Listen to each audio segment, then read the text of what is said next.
পশ্চিমবঙ্গের শিক্ষা ক্ষেত্রে যে গৌরব আমাদের ভারতবর্ষের মধ্যে এক এক ঐতিহাসিক অধ্যায় তৈরি করেছিল, সেই পশ্চিমবঙ্গে শিক্ষার মান, শিক্ষার গৌরব আজকে ধুলোয় লুটোপুটি খাচ্ছে। এই সময়কালে শিক্ষাক্ষেত্রে দুর্নীতি, শিক্ষাক্ষেত্রে বিভিন্ন ধরনের সমস্যা পশ্চিমবঙ্গের মানুষের কাছে আলোচনার বিষয়বস্তু হয়ে উঠেছে।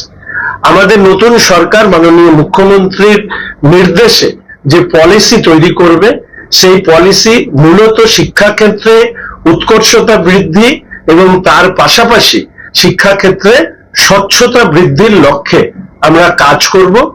শিক্ষক, ছাত্র এবং সামগ্রিকভাবে এই সমাজের কাছে আমাদের যে দায়বদ্ধতা শিক্ষা সংক্রান্ত, সেটা নিশ্চিতভাবে আমরা আমাদের কাজের মধ্যে দিয়ে প্রতিষ্ঠিত করবার ক্ষেত্রে সবার সহযোগিতা চাইছি।